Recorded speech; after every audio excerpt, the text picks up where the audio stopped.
Hi, I'm Caitlyn Clark, guard for the Indiana Fever.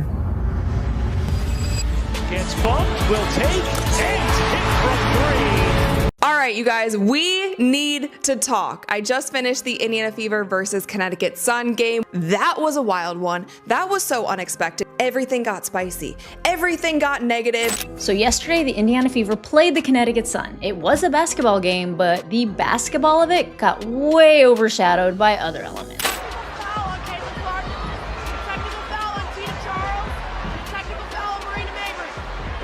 Wow, is Mabry gonna stay in this game? Nobody expected it, but this wasn't basketball anymore. This was war. It was supposed to be a tough, competitive WNBA matchup. Fans came expecting a fight in the box score, not on the hardwood. But the moment Caitlyn Clark took a brutal eye poke from JC Sheldon, the tone of the entire night changed. I think he hit face. That's what Clark didn't like. As you guys can see here, JC Sheldon is guarding Caitlyn Clark. She swipes her in the eyeball. Caitlyn Clark nudges her off because JC stays in her face. And then Tina Charles runs over and is kind of wagging her finger in Caitlyn Clark's face. And then Marina Mabry comes out of nowhere and chucks her to the floor. Now let's watch this in slow motion. Here, JC Sheldon is guarding Caitlyn, swipes her in the face. There's one. Going for the ball, swipes her in the eyeball. Caitlyn's gonna have to start wearing goggles. And then Caitlyn pushes her off of her, like, why are you still in my face?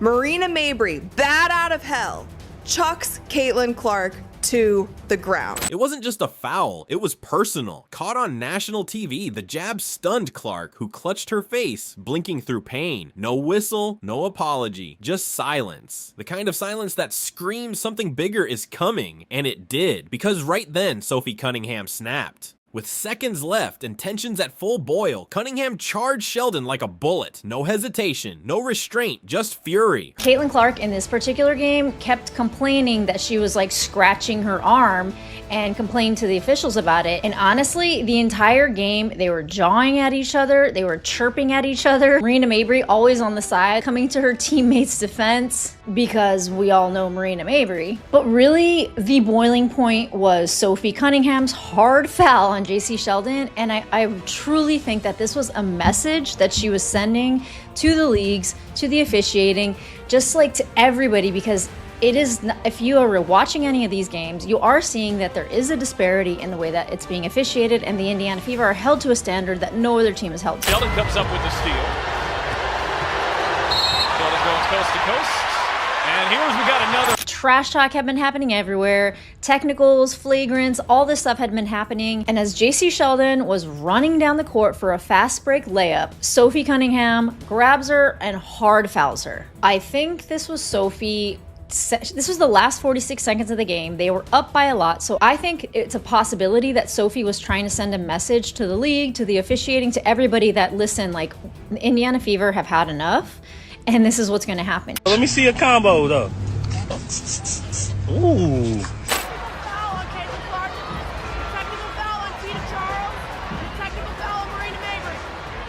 Wow, is Mabry gonna stay in this game? Now after this, you guys, of course, the referees are going to review the play because that's a lot of contact going on right there. That's a lot of unnecessary contact. That's a lot of non-basketball contact happening during this play, right? So the three referees that I like to say, they got them straight out of Sephora, because I don't think these referees have ever refereed a professional basketball game in their life. They took these referees, they were at the monitor, they looked at it for, I'm not even exaggerating, you guys, like 15 minutes. 15 minutes they are watching this play over and over. They are... Her hit sent Sheldon crashing to the floor. Players rushed in, fans rose screaming. Referees lost control. It wasn't basketball, it was carnage. The officials scrambled to restore order, but it was too late. Cunningham, Sheldon, Allen, all ejected, but those were just names. The real message, the league had completely lost its grip. By the time the teams left the locker room, the brawl had gone viral. Every feed lit up, replays, reactions, memes, and outrage. Cunningham was suspended, Sheldon fined. Referee Blanca Burns slammed with the harshest fine in league history. Caitlyn pulls left wing, the right wing, 30+ feet. Logo crosses over, launch it. Oh my goodness! She is back. 20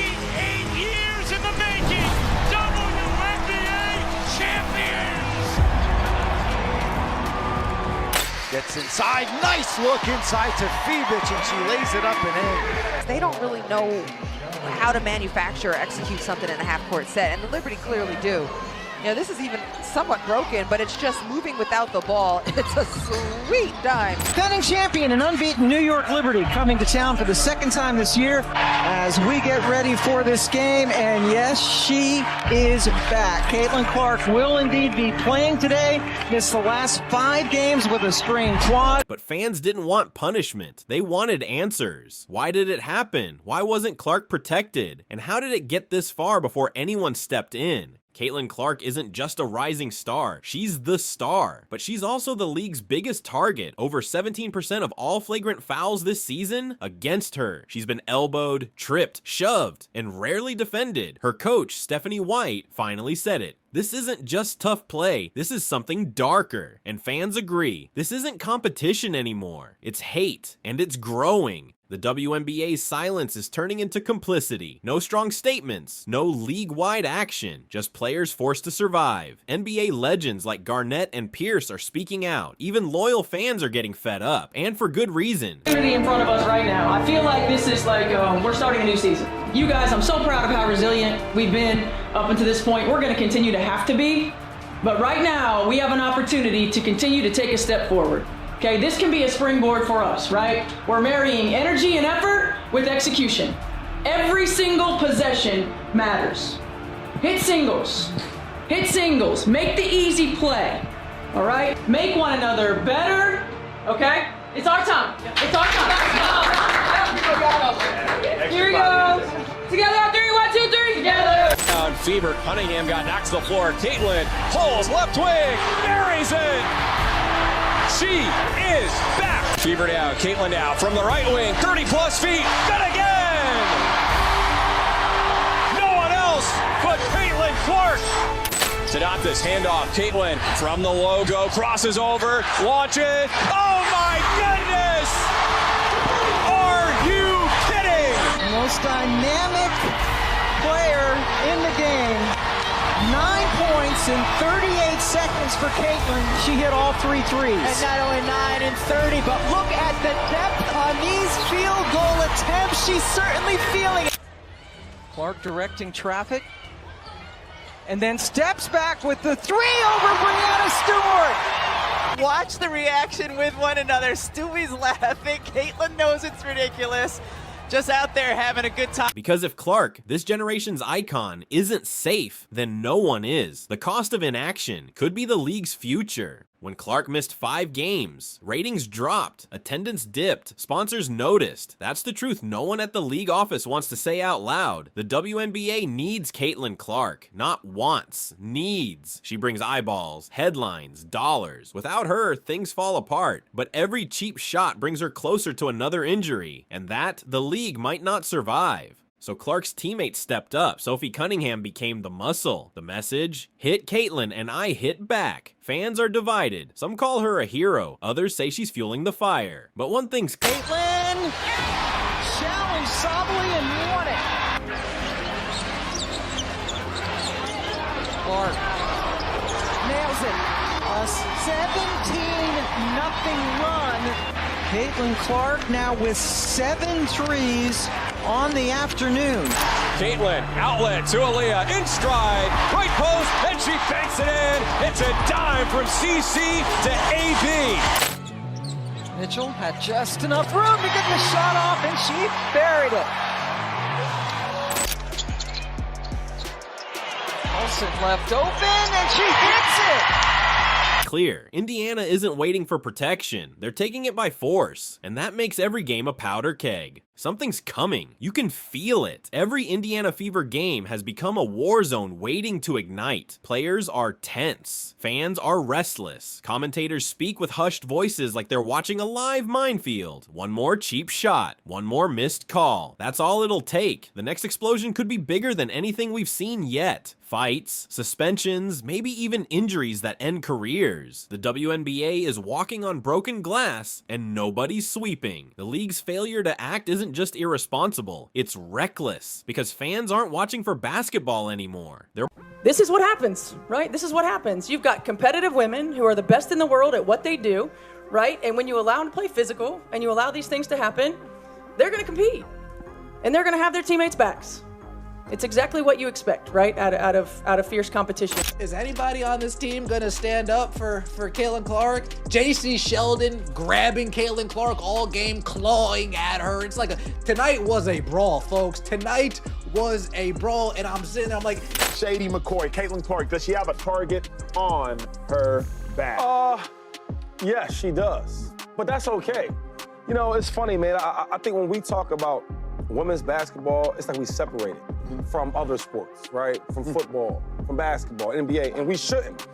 She come in the league with so much hype, and she deserves it. We're watching for carnage. The headlines aren't about records, they're about referees. And if this next matchup between Indiana and a known rival sparks another brawl, that might be it. The moment the WNBA turns from sport into spectacle. Then came June 14th, the night everything changed. Clark returned from injury to face the league's unbeaten titans, the New York Liberty, undefeated, unshaken, until Clark arrived. And what she did, it was jaw-dropping. In 38 seconds, she scored 9 points. 3 deep bombs from the logo, 1, 2, 3, like daggers through the heart of a dynasty. The crowd didn't cheer, they roared. The Liberty didn't just lose their lead, they lost their edge. They were stunned, shattered, broken. Clark wasn't just back, she was rewriting the script. She ended their 9-0 season in less than a minute, and that was only the beginning. By halftime, she had 25. By the final whistle, 17% of the WNBA's flagrant fouls this season have been committed against Caitlyn Clark. Hey! Ocho. Yes, sir. 17% of the WNBA flagrant fouls have been committed against Clark. The Chicago Sky were responsible for 80% of the flagrant fouls committed against Clark. But you know what, Ocho? It's the great white high. There's nothing, Shannon. You just want to support that white girl. She busting y'all ass. Hey, there were some women. I ain't gonna call y'all name. Y'all had a lot to say. Y'all even tagged me. Why y'all tagging me? What was going on with the chip? Is there, and what explanation were you given for the tech that you got? I'll take the official questions. There wasn't an explanation for the tech that she got. You know, I think it was pretty obvious that stuff was brewing, right? When the officials don't get control of the ball game, when they allow that stuff to happen, and it's been happening all season long. All season long. It's not just this game. It's been happening all season long. This is what happens, right? This is what happens. You've got competitive women who are the best in the world at what they do, right? And when you allow them to play physical and you allow these things to happen, they're going to compete. And they're going to have their teammates' backs. It's exactly what you expect, right? Out of fierce competition. You know, like, even in my Minnesota days, man, I've always taken a loyalty to all the players that's on the team. And yeah, man, it helps confidence, it's helped continuity, you know, and then too, for that to be your best player, you gotta protect the best player. And eventually, Sophie Cunningham had enough. Oh yeah. Sophie Cunningham had enough. Folks, shout out to Sophie Cunningham. We wanted somebody like this that said, I'm tired of this. I'm trying to step up. It's time to step up. We're not going to get punked anymore. We're not going to get pushed around anymore. We're not going to get treated like a little sister anymore, like a little brother anymore. We are going to start being the ones that say, you know what? We're not going to start the fight, but we damn sure will finish the fight. 30 points, 8 rebounds, 9 assists, 7 threes, 1 game. 8 records smashed. This wasn't revenge, it was domination. But Clark didn't do it alone. Lexi Hull stepped up with the performance of her life. Aaliyah Boston orchestrated the paint like a symphony. Kelsey Mitchell fired off threes like clockwork. And Sydney Colson, a bench queen turned clutch commander. Indiana looked like champions, like warriors, like a team reborn. And Clark, she surpassed legends. Candace Parker, Diana Taurasi, she's not chasing greatness anymore. She's defining it. But here's the cliffhanger. How long can this last? How long before another hit derails the magic? If the WNBA doesn't act now, they won't just lose a player, they'll lose a generation, a legacy, a future. And if that happens, this league may never recover. This isn't just about one player. This is about the soul of the league, and the clock is ticking.